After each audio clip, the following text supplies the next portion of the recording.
Ryan.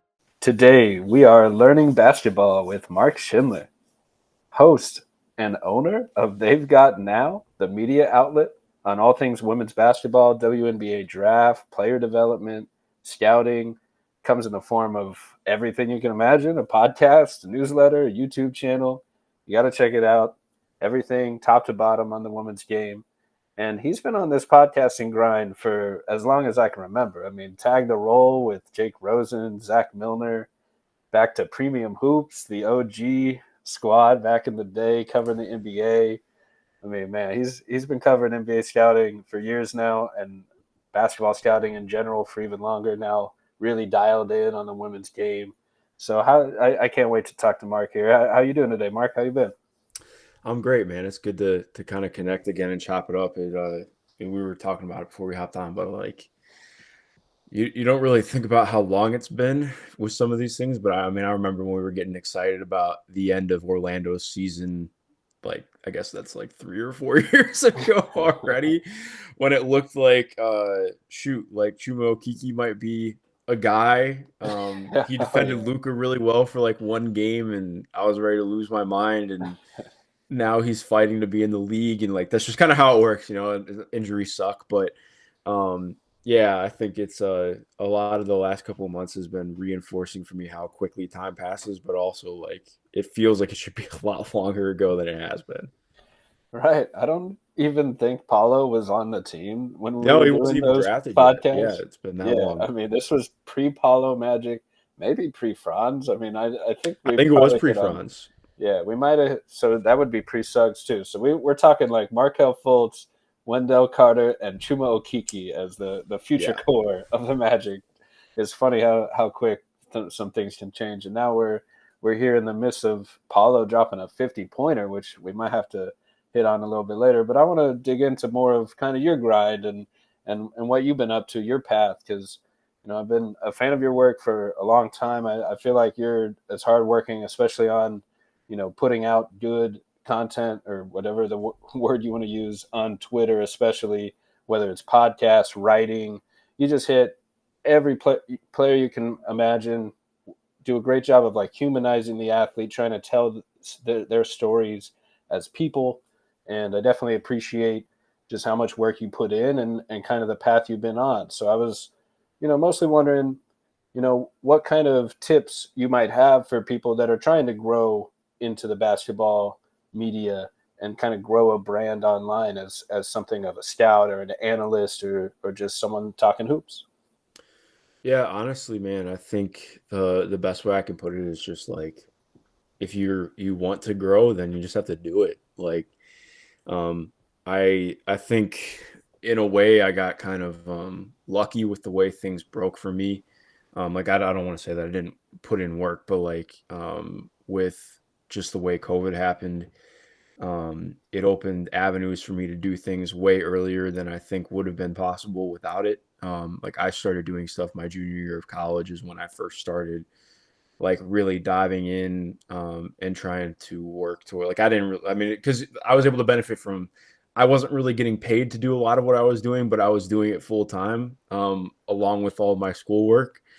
So that was a nice little kickstart of being able to do that, working at SB Nation and getting to, learn from some really smart people. Like, I mean, Caitlin Cooper is one of the smartest people I know. Um, and I think getting to pick her brain for a year and a half, 2 years was one of the best things that's ever happened to me. Also, just an amazing person. But in terms of just learning the game, like for me, I don't know. I think part of what's interesting is like I feel pretty good about where I want to go now. But the first couple of years, I don't really know what I wanted to do. I just knew I liked basketball a lot. And I think for me, the best thing I could do was try everything. And I think, I also, I went through like a really rough breakup right when a lot of things were happening with COVID. And so I just kind of threw myself into work and went ham with it, working 70, 80 hours a week, watching as many games as possible and just trying to soak in as much knowledge and talk to as many people as possible. Not in like a transactional way, but like I just wanted to learn. I wanted to understand things because I didn't understand them. And so that's kind of a long roundabout answer, but I think the point is like if you really want to learn and grow at something, um, I think you have to be coming from a place of like recognizing I'm not, like I mean, there's a level of, you want to be confident in your skills and what you can do, but also, how can I keep growing that? How can I keep learning? How can I keep seeing things in a different way?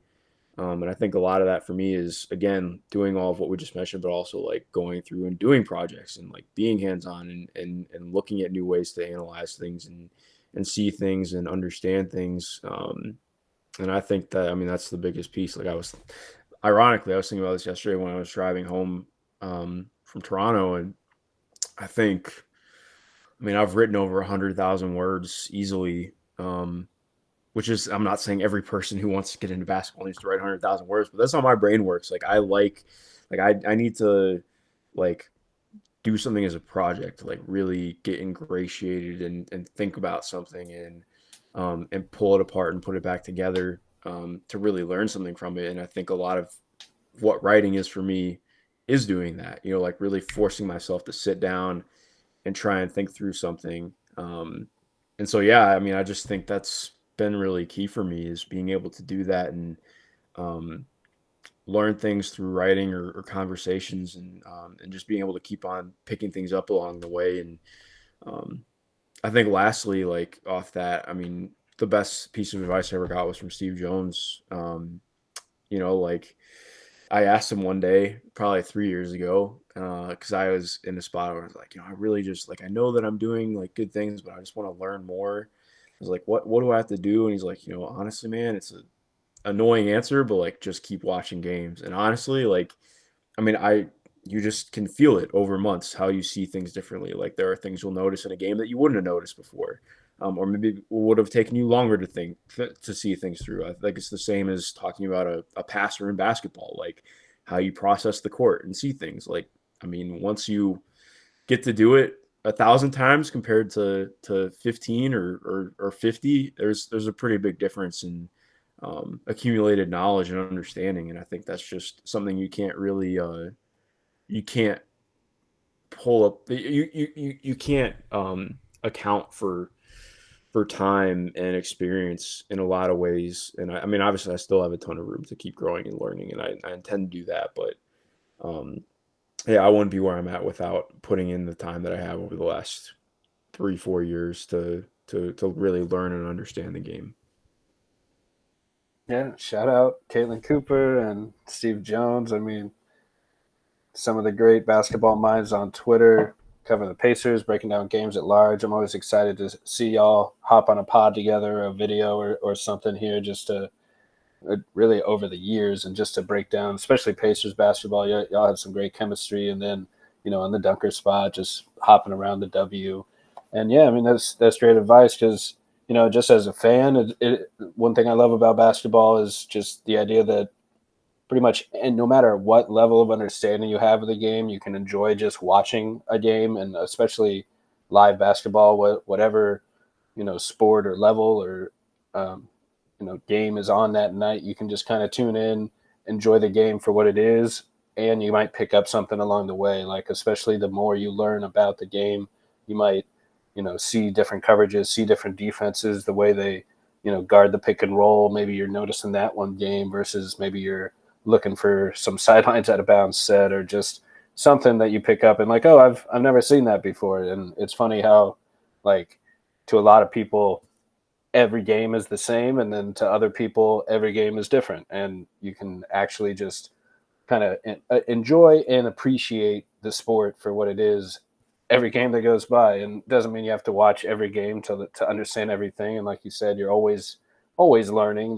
You're never going to just fully understand the game, but that's the beauty of basketball. You can keep learning and enjoy it the whole time. That's what makes this kind of industry so much fun to be a part of. So definitely can appreciate that answer. And so I was wondering kind of what you look for as an analyst with the front office scouting in mind. When you're going to write a story or think of an interview or whip up a video, hop on a pod, or even just break down a game in general. Like what are some of the things you're looking for if you're scouting a player to see if he or she's going to make it to the next level, or analyzing a game, and like what kind of actions you're kind of looking for to try to understand better.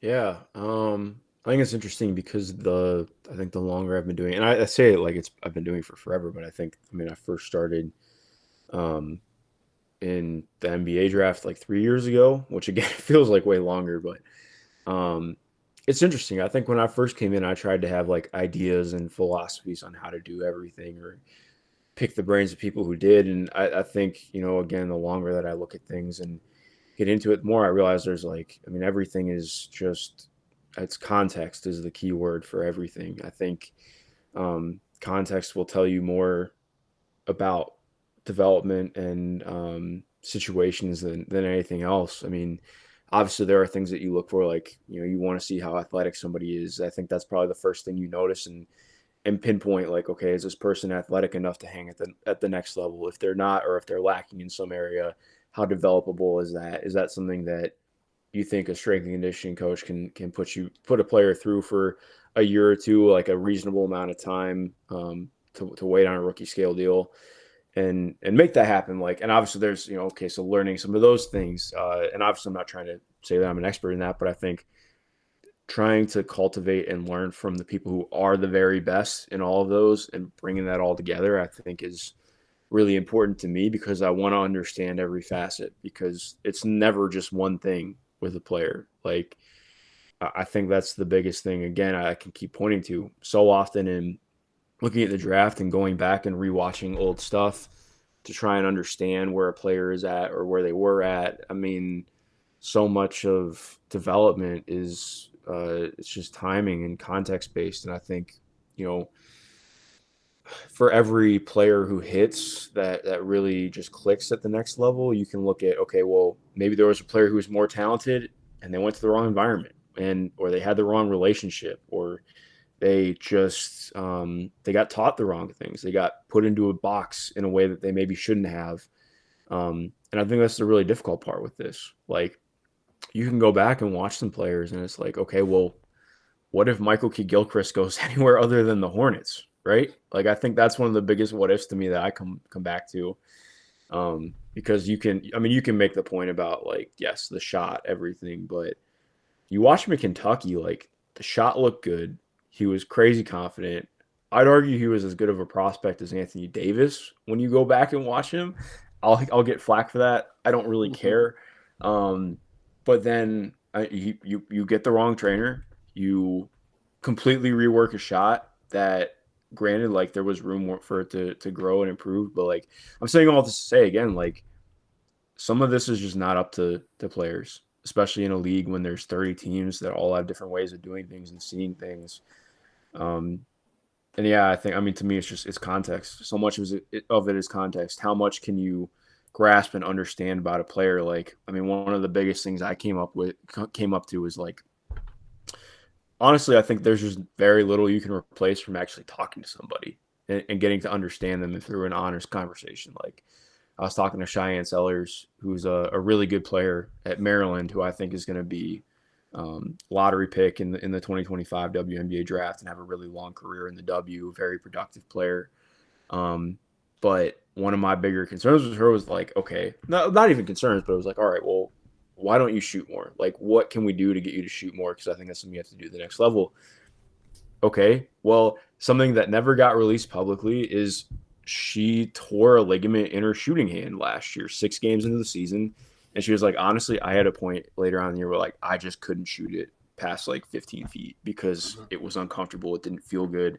And I couldn't get rotation around the ball. I'm like, okay, well, if nobody ever knows that, how are you supposed to know that? And I think, like, even similarly, that, like, I would love to learn as much as possible about Ryan Dunn, because, like, watching him and doing this, because I mean, I remember watching him at Virginia and thinking, like, wow, I wish that guy could shoot. And I was like, well, I mean, granted, I don't think he's going to shoot like 45% for the rest of the season, but, like, I mean, it's a serviceable shot. It's repeatable. And again, like, I think you can create all these ideas in your head just watching games and only thinking about what you see in a game, but also, like, that's the point. Like, so much more is happening that goes on and matters to a development, to development and to all of those things than just what you see on the court and what's in the game. And I mean, to me, that's something that you can't replace. That you can't eschew. Like you need to get as much of that as possible, because the game is a lot more about people and how willing they are to adapt, how capable they are of adapting, what kind of personality they have, how they view themselves, how they think they can develop. Because let me tell you, how a player thinks they can or should develop matters a lot more than what you think they can do. Because if you're just not on the same page whatsoever, you can have, I mean, if you can't get to the same page, then it doesn't matter to a degree, like what your vision is. Because if somebody else doesn't see it the same way and they're the person in control of it, awesome. Like, what does that mean then? So again, I know another really roundabout answer, but I think, like, the more that I get into it, the less that I feel like there's anything concrete. Like, so much is just case by case. And I think that gives you a really great appreciation for the great scouters in basketball, because there's so much to take in and understand. And yeah. Yeah, I mean, you hit the nail on the head that you got to know these people as people first, and not just athletes. And you can watch all the film on every player that's out there and come up with a scouting report on their game, but it's almost only half the information that you really need to make a serious scouting decision in terms of what they're actually going to become as players and people down the line. And you can obviously, like, you want as much information as possible to make the best decision possible, and the only way to do that is to, like you said, get to know them as people and kind of talk to them about their mindset. Like, you would have no idea about her shot not being available as a weapon or a tool for half the season, and think someone just isn't shooting enough. Well, that explains that, and that's just info you're not going to get without talking to them. And to the earlier point about, like, MKG, Michael K. Gilchrist, MKG. Hey man, it's easy to mess it up because I'm from Cleveland, so MGK, MKG, hand exactly. I'm like, MGK, both like 6'5", 6'6". So yeah, I mean, actually, MKG is closer to 6'7", but still, both tall guys who have a triple initial acronym name. So yeah, they're basically synonymous at that point. But yeah, I feel you. But yeah, to that point, I mean, like, they're buzzwords at this point, but like role, opportunity, your situation, these things matter, and especially down to even the grittier side of it, of like who you're training with, and what specific skills you're changing completely, and like just the opportunity you're given. I mean, it kind of reminds me a little bit of Aaron Gordon in Orlando, just kind of misplaced, even though he showed what he could do, and they made the playoffs that one year where he was probably if not the defensive anchor next to Jonathan Isaac. They were hand in hand, these ace perimeter defenders. But like, he's a play finisher at heart, and he might be a secondary post up creator that can beat up bench units like he showed in Denver. But like, his skill set is fully unlocked next to a scoring creator, mastermind like Nikola Jokic, or even same train of thought to me as like Sean Marion playing off of Steve Nash, where like he's just unlocked to a whole nother level because he landed in the right situation, the right role, got the right opportunity to show what he can do best, like show that like he does impact the game in winning ways. But if he's asked to do a lot of things that he's not bad at, it's like, you're asking a bird to swim, or whatever that analogy is. So like, you got to judge him for what he's good at. And it's a shame MKG couldn't get that type of, a Trae Young to run the floor with and defend, go crazy as a defender and throw down lobs with, or something like that, and maybe not change his shot entirely from this early comp that you had for him like that. But I couldn't agree more that a guy's situation, his role, opportunity, and also, like you said, their thought process and what they actually think they can develop, what they know about themselves as players.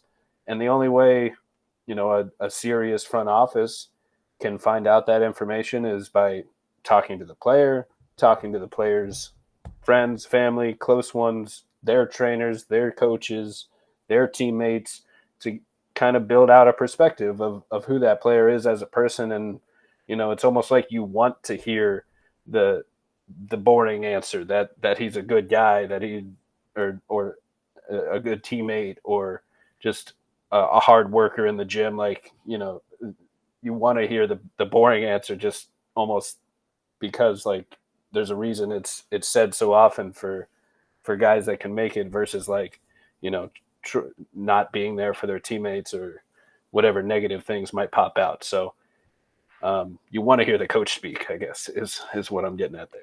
Yeah, and I think it's so interesting too because kind of like I mean, you just speaking on AG sparked my brain.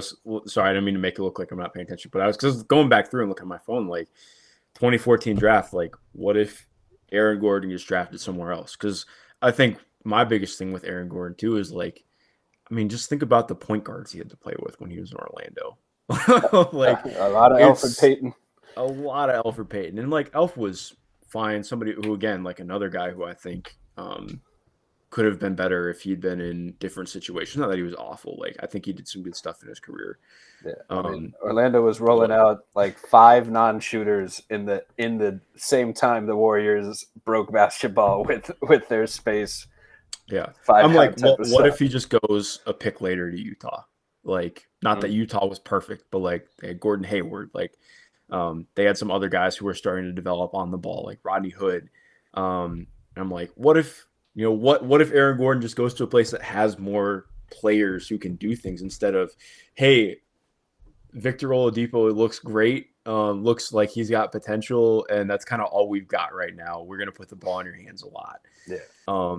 And like, granted, like, I don't know, okay, well, maybe if some of that stuff doesn't happen, maybe he doesn't develop in a similar way, but at the same point, like, it's exactly what we're talking about. There's just so much there because even with, I think part of what's so interesting and fascinating talking about all this stuff is like, I just think about how differently that Orlando team tried to play so many different years, particularly with the Steve Clifford era. Like, I think he doesn't get enough credit, and he and his staff don't get enough credit for how much they got out of a team that was pretty flawed and also just like did not have a lot of talent. Like, remember that era that there was like a month-long stretch where they went from being, they were the top ranked defense in the league for like the first 40 games of the season, but Vooch had missed a bunch of time because I think it was an elbow injury. I can't remember, something like that.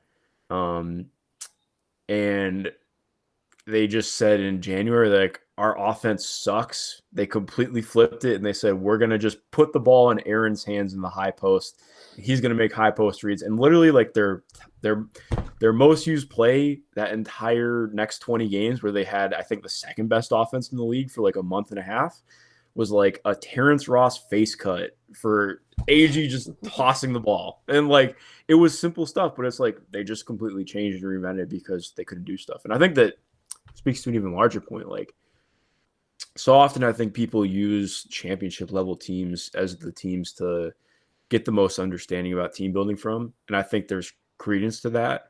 But I think I learned more from the teams like Orlando or like Indiana prior to the last couple years when looking at teams for learning more about team building, because you look at these teams that get pigeonholed into doing some difficult things, or maybe they don't have the same assets, and you learn a lot more about creativity and some of the constraints of the development and what players can do or where they're positioned. And yeah, I think you just learn so much looking at that stuff. No doubt, there's a lot of different ways to build a team out, and not every team can just copy the Warriors model or something like that. If they don't have Steph Curry and Draymond, the more important part too is like not everybody should try to do that. Yeah. Like, if you don't have a Steph Curry, Draymond, like, how are you going to replicate that? Right. Like, I think one of the biggest things too, like, because I think sorry, I didn't mean to cut you off, but I just think it's, again, sparking interesting stuff because, like, I think so often people look at that and they're like, this is how we win. This is what we do to win. We're going to play like the Warriors. Okay, well, again, if you don't have one of the 4 or 5 best shooters that's ever played the game, who is also just an incredible off-ball mover, not just a shooter, like one of the best movers, period. Um, who also just has like this. Well, I wouldn't necessarily call Steph like an all-time great passer. He's like an all-time great decision maker, just like with how quickly he sees things. And you pair that with Draymond, who similarly, like, I think they just brought a new thing to the league, which I'm not saying anything anybody hasn't said before, but like, if you do not have the players who can do that stuff, why are you trying to do that? I think there are so many great minds in the game who don't understand that, frankly. Like we've watched so many people try and take over rosters or construct a new system, both at college, in the NBA, and any walk of basketball, and be like, well, this is the way to play basketball. I'm like, okay, it might ideologically be great, but if you don't have the players who can do that, don't do it because it's not going to work. And that stands out for any system, anything. Like, it's just if you don't, you have to find different ways to win based on what you have available to you, which I think, again, speaks to the larger difficulty. Like, having good competitive ownership is the most important asset in professional basketball right now. If you do not have good ownership who is willing to A, let you make decisions, B, kind of keep their nose out of things, and C, like actually invest, like you're just kind of shooting yourself in the foot. Moneyball lied to us. I think it's important to remember that there are good things to take away from Moneyball.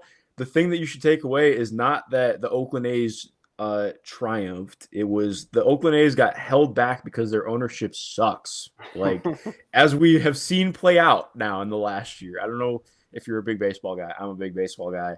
And as a Guardians fan who we've had like one of the 5 lowest payrolls my entire life, I used to be somebody who idolized the Moneyball approach. And I was like, we can do that. We can we'll be the team that wins the World Series. And now I'm just like, wow, I wish we were the Dodgers. Like, I would love to spend $200 million to bring over one of the best pitchers in basketball who hasn't played in America yet. But, sorry, I'm rambling, but like, it's all exactly. It's the context piece. Like, there are so many things that go into it that like just are not even in your control.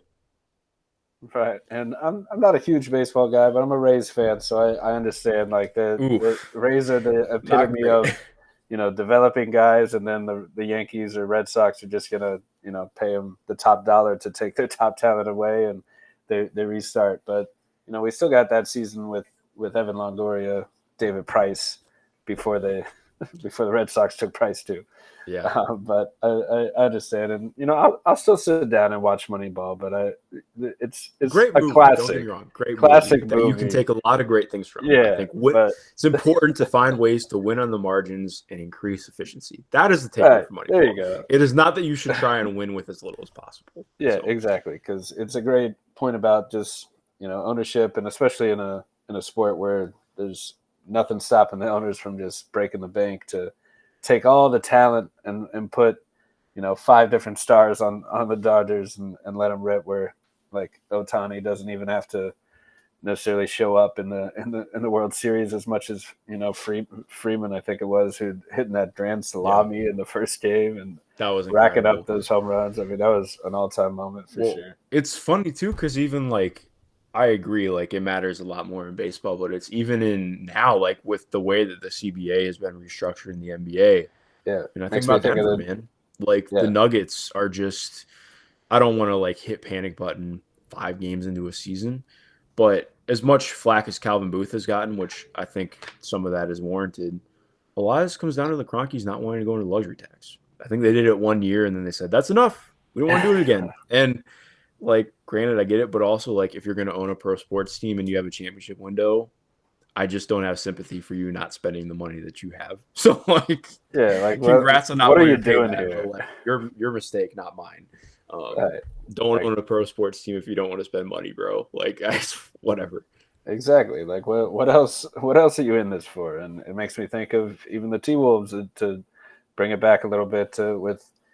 It felt like they built a team to stop Denver, and then they did it, and then the farthest they had gotten in years, maybe since, I don't know, Kevin Garnett was in town, or no, not even maybe. I mean, it was the farthest since 2004. Like, and that's insane. And they immediately reset, and I guess Randall's still a star, or a star level type of player, so we'll see how that deal works out. But it's just crazy how they like didn't quite get over the mountaintop, but made all this progress. They seem to cross off their biggest goal. My biggest question of like they're built to stop Denver. Can they actually do it? They do it, and then ship Cat out of town like I don't know, not even a month or two later. A couple months later, it feels like. So that right back in line with all that. With Denver too. I mean, I kind of convinced myself that they had enough like pesky wing defenders to throw out there that they could at least get by in the regular season because Jokic is so great, their top four is so impactful together.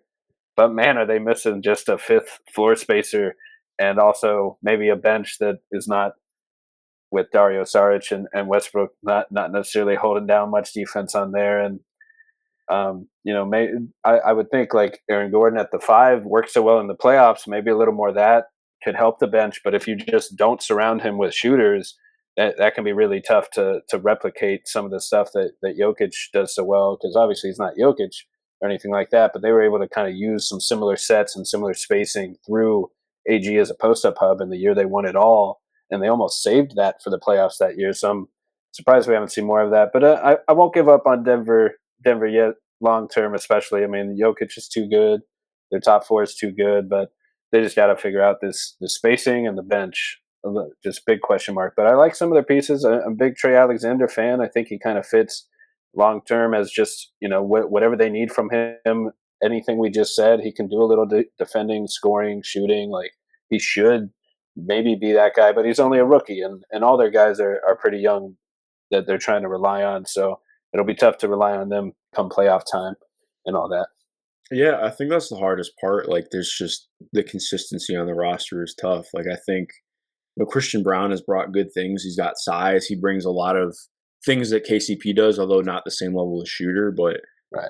Gives you different stuff with, again, his size, his length, because he is a decent amount bigger than KCP. But like, okay, cool. Strother has shown good stuff, but he's still consistency. Like one part of the issue of having a bunch of bench players and role players in general who are on rookie scales, like they're inconsistent. They're not used to being guys who produce every single night at a high level both ways. Or like, when you have a guy who is 0 for 8, what do they still add consistently that's going to be good?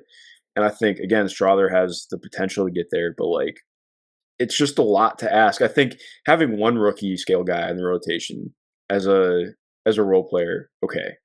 Having like 4 is really difficult. And I understand why they tried to make the gamble, but it just hasn't worked. And I think, to me, the hardest one that I wish they'd just punted on earlier is Ignaji. Like, that just did not work. It has been like kind of a disaster project the entire time. They gave him the extension, which I was confused by. Even being somebody who was more loosely around the NBA last year, like watching that play out was really interesting to me because, yeah, I'm hopeful for the other stuff to click. But again, like you said, it's 6 games in. We don't have to write them off yet. But it's just, again, talking on team building and looking at how things play out. Like, it's interesting. Yeah, and same with even with KCP in Orlando, he hasn't really brought his shot over yet. But like, I'm not a 5-game sample is way too small to just think he's not the same player anymore. Like, the people will mostly say like you need a 3-year sample to judge a player as a shooter. So that is I don't know 240 or 250 basketball games compared to 5. Like anything can happen for a 5-game stretch. Even back to Ryan Dunn, like he's been lighting it up in preseason, lighting it up the past few games. And obviously, like maybe a little bit similar to Grayson Allen, he's probably getting some wide open threes playing off KD, Booker, Beal. Like he's probably getting good looks. So that combined with whatever this new development is results in a high 3-point percentage, at least right off the bat. So will it regress back to human levels? Probably. But like you said, it's a workable shot that can hit the open catch and shoot 3 on, and he already brings so many other like winning attributes as a role player that, there's a lot to like there for his potential. So I thought we might back up just a little bit and kind of, I had one more question kind of about your path and kind of how you got to the W. Like, so what kind of transition for you, maybe goal wise, career goal wise, and how you went from covering the NBA draft and especially with podcasts and to now kind of going full focus into covering the W, starting your own media outlet to kind of get to know WNBA players better and write specifically about them, and just what kind of differences in general do you see between the games that you appreciate? Because obviously my favorite part is, and I'm more of like a newer fan. I kind of dove in as a W fan the year that Candace Parker went to Chicago to play for the Sky, her hometown team, and I got lucky. I just kind of tuned in every game and became like a bandwagon fan. And that's the year they win it all with like Diamond to Shields and Vandersloot and Quigley, like this fun couple that like the leader in assists and the best 3-point shooter in the league, and they're married. It's like a new dynamic of rooting for people as players and all that. So I'm much more of kind of a casual fan, but just love hoops and love seeing. I think what impressed me the most, and even is someone like obviously Diana Taurasi is a legend. She might be the GOAT. She's one of the greatest tough shot makers of all time. I don't want to misattribute a quote, but I think Kobe said something along the lines like she could get buckets in the NBA. Like that's how tough of a shot maker she is, and I think that's something that gets undersold a little bit. Is like the skill is there, whether it's passing, it's 3-point shooting, it's tough shot making. Like it's essentially on par with any type of basketball you're going to get to watch. So, what are some of the differences that you've appreciated in this transition to covering the W? Yeah, I think a lot. I mean, number one, I just started covering the W. I was fortunate enough to get a job with the league. Originally just kind of part time as a, just working for the digital site on, um, I mean, obviously I've been doing a ton with the NBA in college. I was like, well, I don't really have a lot to do during summer, and I got the opportunity, and I was like, yeah, I'm like definitely interested in doing this. I'd similarly to you, I had the first time I ever got cable in an apartment. I was living in Toledo, still going to school. It was the 2019 finals, the 2019 playoffs, I should say, when the Washington Mystics had their run, and they were until last year they were the best offense in league history. And like they just did a ton of incredible stuff with modern basketball and a really fun roster build. So that was kind of my first like introduction. Then I started to fall in love with it, and got like fully invested because of the job. But I think what really kept me and ingratiated me to it is just like I really liked the idea of getting to just learn everything again. I thought that was really fun for me because like it was just a new realm of like, okay, there's not as much in terms of getting to see some of the expert insight. I was like, in a way, I have to, not saying that I'm an expert or special with it, but I was like, I have to kind of really dive in and figure out a lot of this on my own, which was fun. Like I liked getting to do that because um it was just new. And I thought like the basketball, exactly what you're saying. I think the basketball is just so good because it's basketball. I don't even like calling it women's basketball sometimes because like it's just basketball, man. Like exactly like you're saying. I think it's just like I just hate that people can never just say it's basketball. Like they're always like, there's always some kind of stipulation on it. I'm like, if you turn on the game without having it say women's basketball on TV, I think that you just have a different understanding coming into it. Like it's just basketball. I think the only thing that's like really different wise for me is like, because I mean, a lot of what I've wanted to do and what I have done the last couple of years is go back and watch as much history of the game as possible to learn how it's developed and grown because it's just different in that aspect from the NBA. Like it's its own league, it's its own entity in that way. And so things like that just evolve on their own in different ways. I think the W game has always been more pass oriented would be the wrong way to put it, but like I think there is like a general higher level of playmaking at each spot. I would say. I think it's different, like with some of the advantage creation and primary options, but in general, like I mean, it's just looking at it physically, um, I think the best way to put it is, in general, each position in the WNBA, I would say, is like roughly 6 inches shorter than the NBA. So like your tallest center, like your average starting center is going to be like 6'5" in the W. Your average point guard is going to be like 5'10".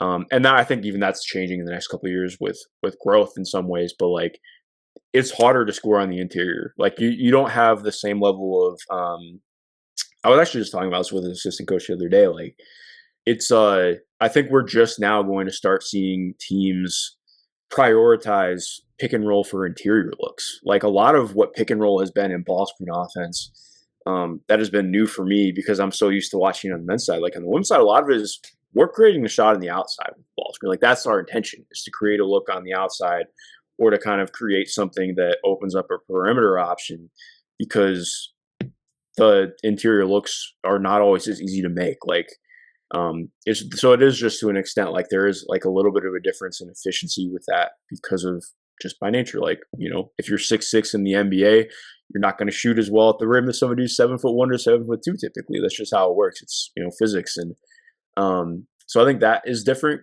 and that's played out with. There's a lot more defensive versatility in the W, in my opinion, and just in women's basketball at large. There's like a lot more willingness to throw shit at the wall on defense. Like you see a ton of teams still hedge in the W, which just really hasn't been a thing consistently in the NBA since the Warriors hit. But again, part of what's fun is you're starting to see that evolution with the W the last year or so. We're like, okay, Minnesota set the assist rate record in the W by like a country mile. I think they averaged, I think it was like 74% of their baskets were assisted this year, which is just like nuts. But like they hit a point where it's like, okay, we can't really hedge on them because they're so good at hitting the next pass. And like even with teams trying to play Indiana this year, I think Indiana's still a player away from being like a playoff contender. But most teams were like, okay, if we're trying to hedge and put pressure on you, Caitlin hit a point in the year was like she was so good hitting just the right pass on pick and roll reads, and Aaliyah Boston got so good at hitting the short roll reads that it became really difficult to put two on the ball against them. Similarly with like the aces, and I think we're going to hit a point where every team's like that, just like how it is in the NBA, because that's how the basketball is evolving and growing.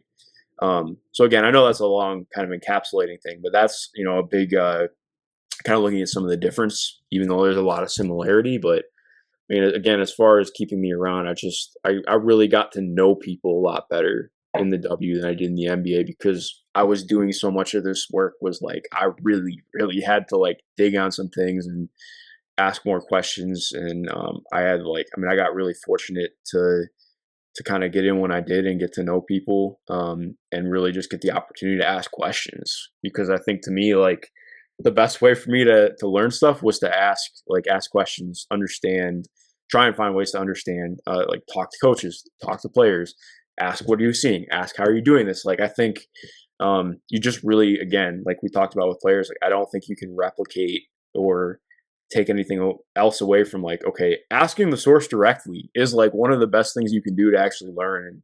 And so I just got really lucky with that.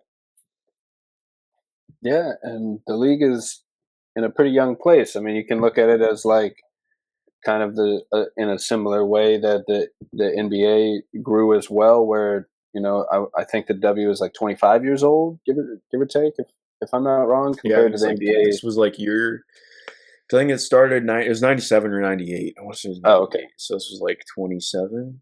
Okay. And versus like the NBA is probably like 75 years around, give or take. So like, it's almost looking at their progress from their starting point, and you get to kind of see that in a lot of ways play out from like the marketing perspective. A lot of people have made the comparison with like Magic and Bird, and now Reese and Caitlin Clark coming into the picture there, and how that dynamic obviously has some negatives on social media, but I think overall is good for the game and just brings more eyeballs to the game, a little bit of rivalry, a little bit of edge with two really impactful players. Like Angel Reese brings incredible feel and just incredible rebounding, especially as a rookie, like being able to like set all these records that you just don't really see like rookies being that strong, and that good feel of like showing off the timing and the instincts to rack up all these rebounds. And then, Caitlin's just been electric. Like you said, at a certain point, it's like she figured it out and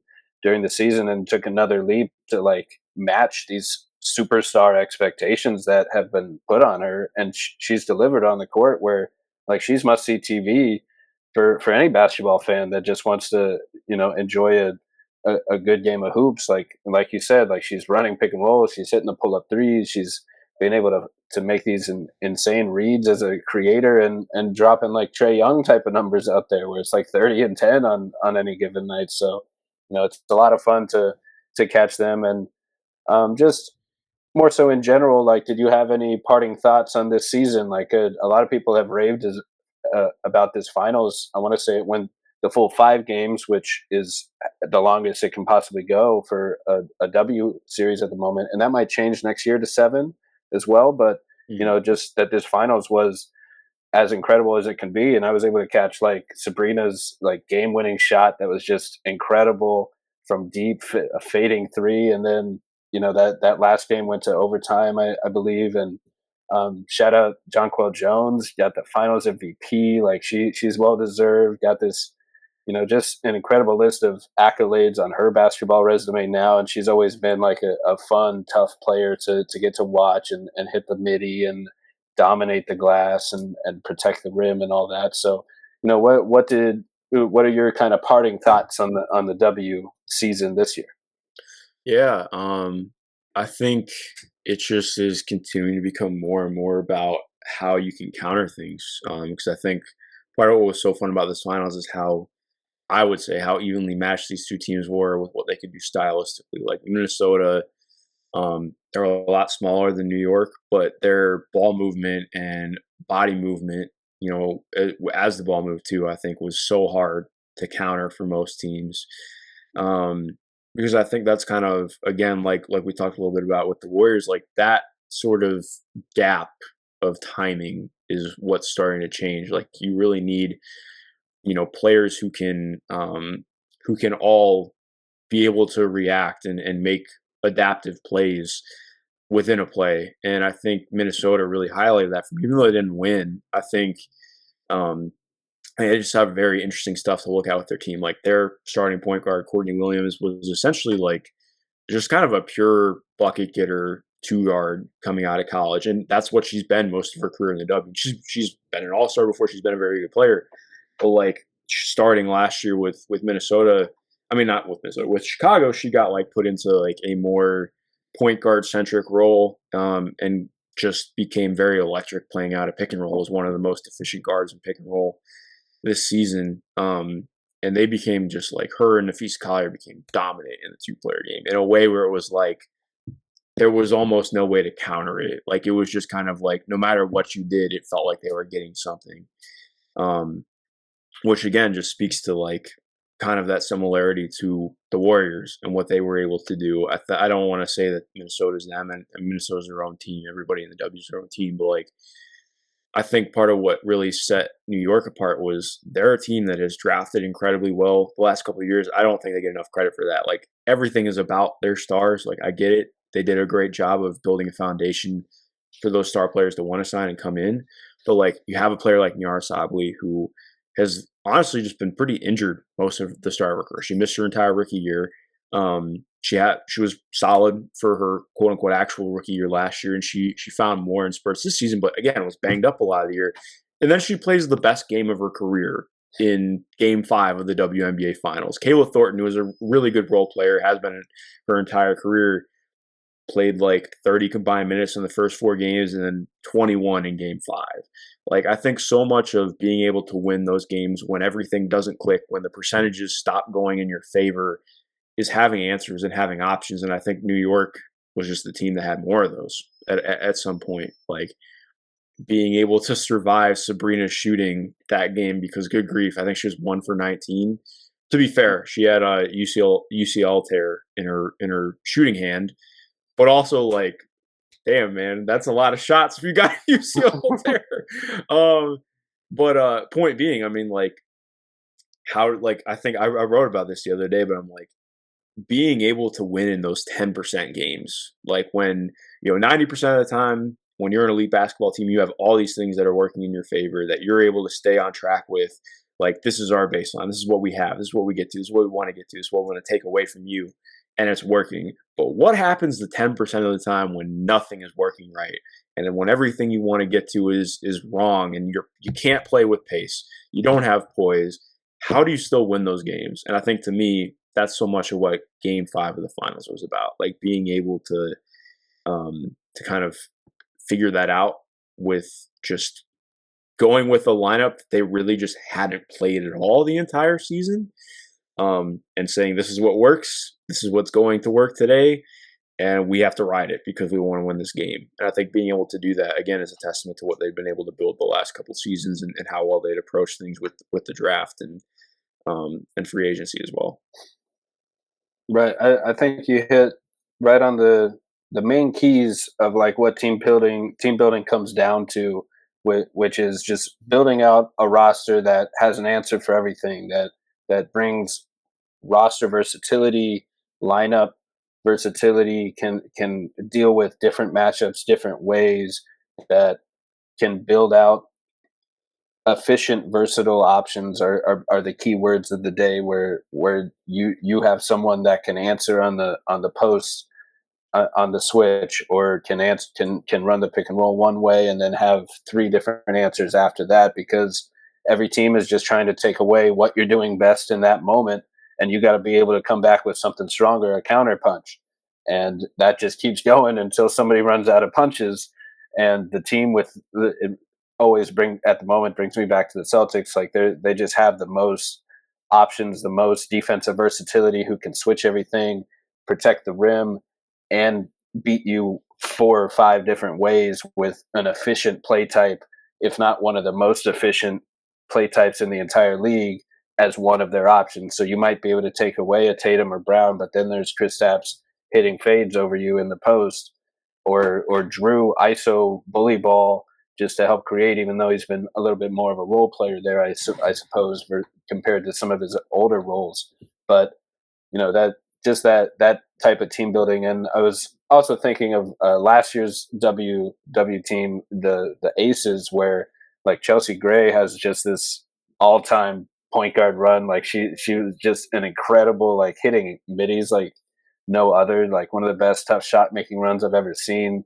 And Asia Wilson just racking up all these different awards. She's been like the league's best player, it seems like, without question, for maybe 2 years now, where she's like a former defensive player of the year 2 times. She's won MVP 3 times every other year. She won finals MVP last year.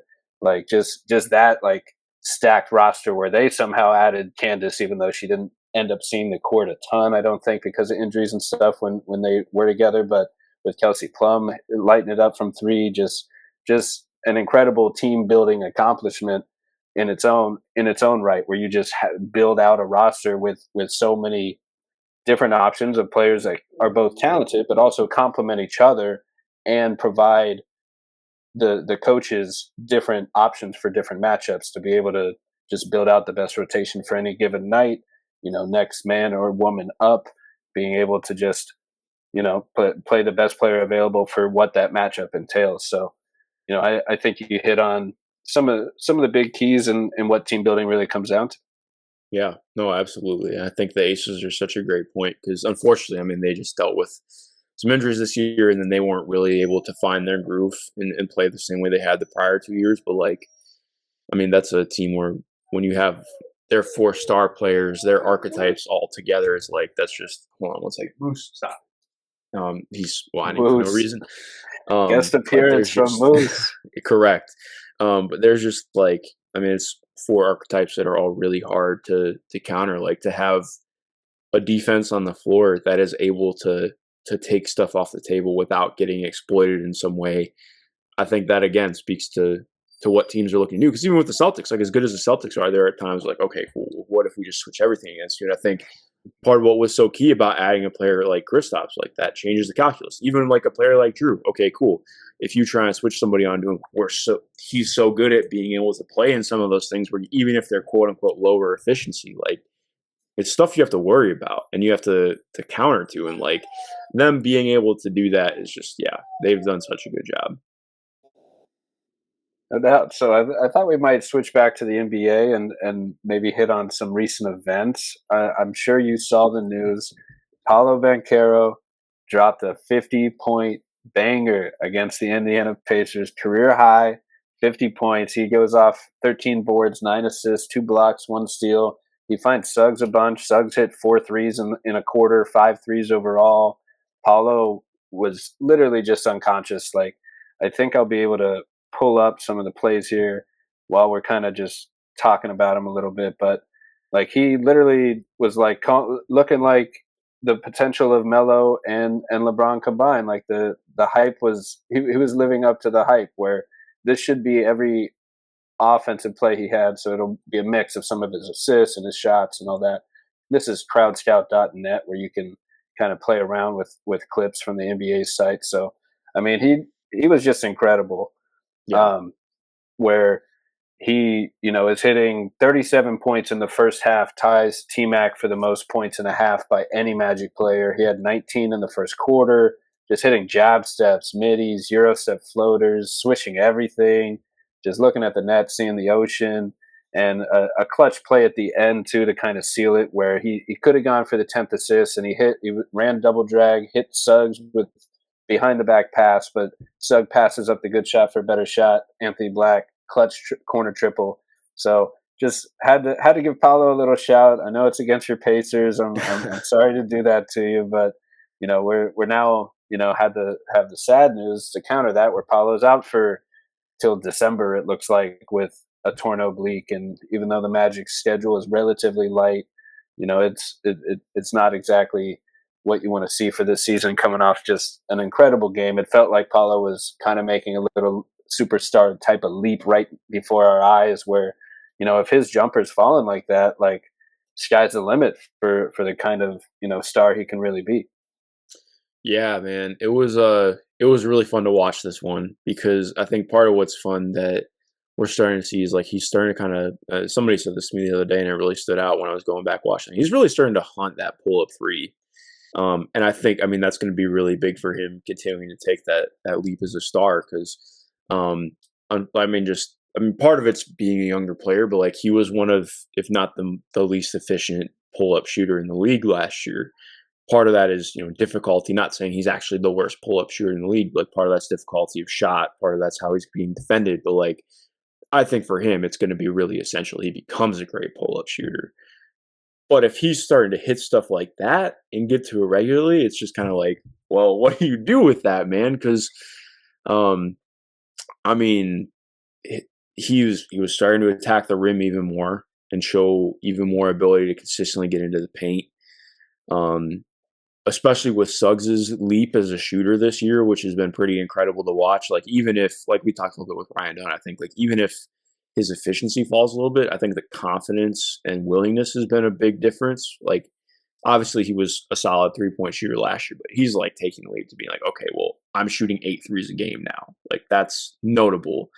Having KCP, like, I feel confident saying that this is with how Paolo has grown and with some of the weapons being added around him and just the growth. Like, I think that's an offense I have a lot more confidence in than what happened in the playoffs last year, obviously.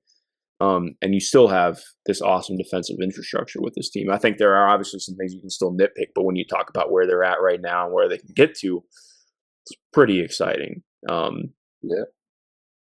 Right. I mean, last year they were the worst 3-point shooting in the league, just about, and they really relied on Paulo or Franz having just a 20, 30-point game to kind of get them over the hump, and really just to keep them in games, because their defense was so elite.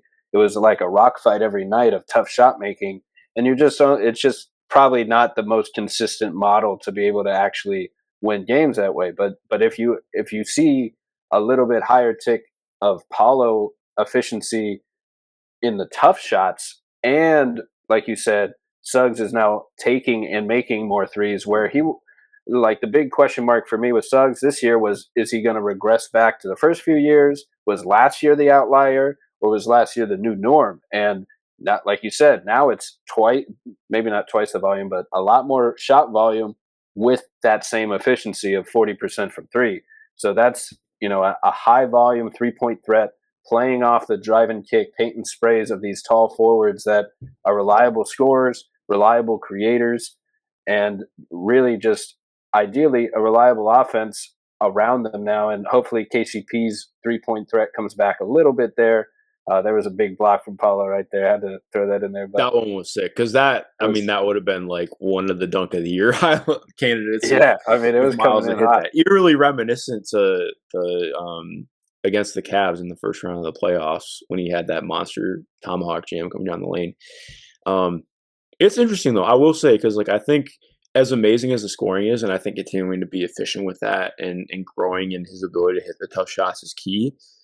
I still want to see him keep improving as a passer. Like I think that is the biggest thing for me with him and with this offense, because especially for how they play. Like I don't know if you picked up on this, but for me, like he really was single covered most of the time. Still watching this game and going back and seeing it again, and not that it's a bad thing. Like he was able to torch them, and he killed any defender that was on him.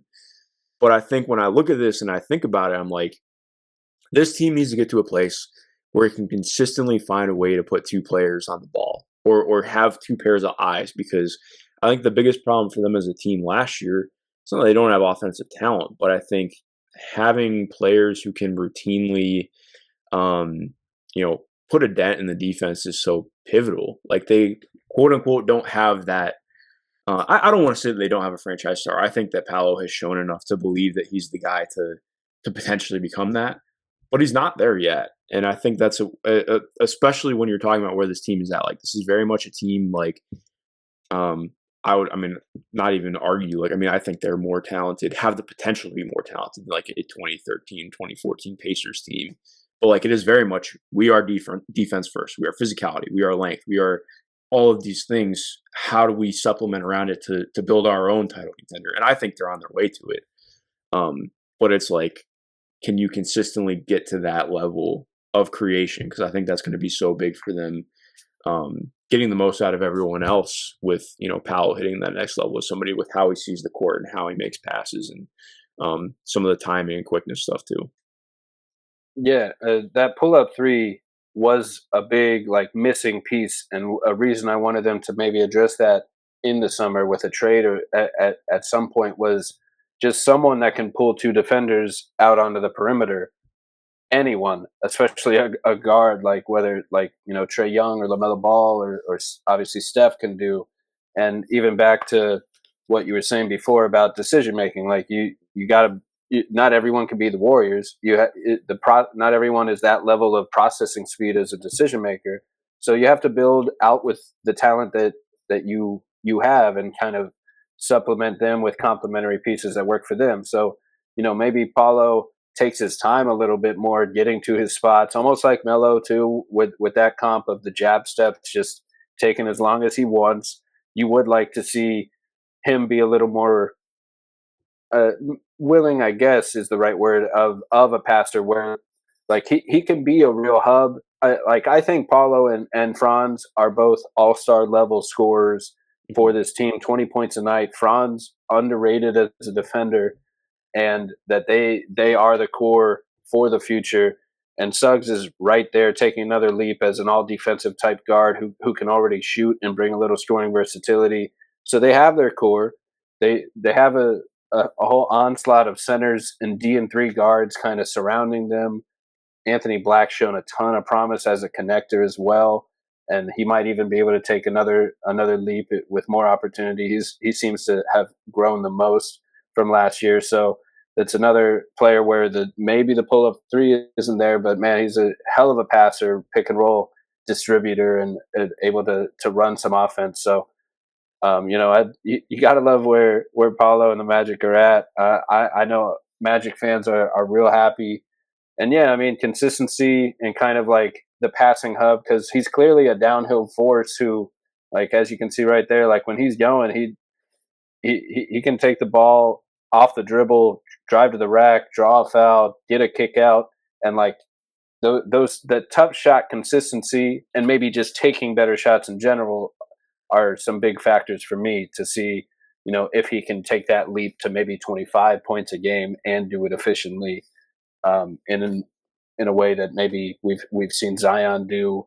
couple years here and there where Zion's more all his shots are at the rim. Like they're both these downhill forces last year that drew 7 free throws a game last year, but 11 Zion's taking 11 shots at the rim while Paulo's taking like 7 or so, and supplementing that with like tough fadeaway twos. So if he's either got to make the tough ones more consistently or take better ones, and to your point, be maybe quicker about processing when it's time to get the ball moving, because the ball is going to come back to him. Yeah, it's interesting too, because it's not even like, I wouldn't even say that it's like a willingness problem with his passing. I think he's a willing passer. It's like exactly what you said. I think it's just continuing to see and read things faster. And like, what will be interesting for me too, like as much as I'm loving the fadeaway, like I want to see him take some of these post moves into like getting himself towards the basket. Because I'm like, if you can do some of that stuff too, that's where I think you get some of the more high value passes. Because like right now, I think teams are comfortable, and especially last year, like, okay, cool, you're cooking in the mid post. We have guys who are like, we can be around, we can gang rebound that. Like that's easy to see. Like we can just keep you in front if you make it good. I think when you continue getting him looks again like towards the rim, at the rim. Part of what I really liked, and it sucks about him being injured now, like I've loved what the offensive process has been. I know it hasn't been perfect. I think they're like 15, 7, some like they're like top 20 in offense, but it's still not amazing right now. But I like a lot of what they've done to get him going. Like I think there's this idea that's like, oh well, he just has the ball in his hands and he's cooking. I'm like, okay, well they do great stuff like we'll use him as a screener and get him, a post mismatch, isolation mismatch in that way. Or we'll utilize him like, okay, bring him off a screen into the ball, or he'll run a ball screen himself outside of the paint. Like there's just so much more stuff. Not that they didn't do last year, but I think part of, even if KCP hasn't hit yet, having him as a threat, having Suggs with, again, like even if the efficiency falls, like he's taking deeper shots, he's doing them more confidently, the pull up is there, like having these players who are just spreading the floor a little bit differently kind of opens the door to keep doing this stuff for Paolo. And I think that's what makes this team so tough, because like obviously I don't think the Pacers are always like the best avenue for looking at this, because they're pretty thin in the front court after Pascal and Miles Turner. But like, I mean, realistically, what teams in the league have the combination of length and strength to handle Orlando's front court when they're like really starting to bang and get it going? And I think that's what makes it exciting, because again, like I think it talks to so much of what we talked about this whole episode. Like there should not be looked at as just one way to build a team. Like there are very different modes and methods of creation and ways to figure things out. And I think Orlando is building a path to be very unique in what they do. Will it work? I don't know. I think part of what's so fascinating about the NBA and WNBA and basketball at large is like some of the most successful teams never won. And some of it's luck. Some of it is like maybe you just didn't have that, that 10% that we talked about, like being able to work through that. But I think Orlando's built a really solid foundation that I'm excited to keep watching grow.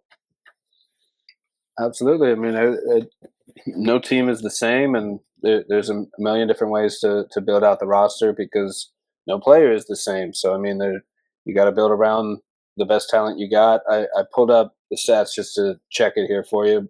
Magic have the 20th offense, still top 10 defense at 8th, and doing what they do, forcing turnovers is normally their bread and butter. They were a lot higher at that last year, but still average at that, average shooting defense, top five defensive rebounding, and still like drawing fouls is the big one to me. Like Paulo and Franz, that's kind of one of the things they do best is just get into the paint, draw fouls, create spray outs from there, and kind of rely on that drive and kick. And like you said, there's just not many teams that are running out like 6'10" point forwards, 2 of them who can both start on the perimeter, drive to the rack, and create a good look for themselves and others, let alone Paulo doing everything he does in the post-ups as well. So, that's what makes him a unique, different kind of build. And definitely, Magic fans couldn't be happier about where they're at and where they're going. But,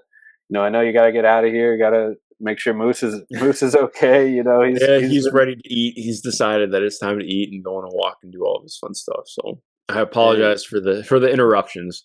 Nah, Moose is always welcome on the pod. Maybe we should throw him in the title of the pod. You know, featuring Moose. Like you got Mina Kimes featuring Lenny. Like Mark Schindler featuring Moose could be its own pod one day. I could see it. Absolutely. Well, I appreciate you having me, RK. This was a blast, man. Yeah, no doubt. You got to check out Mark's work. They've got now, and definitely appreciate you hopping on the pod. I always love talking hoops, man. Good to catch up. Anytime. Appreciate you, man. I'll see you later. Have a good one. You too.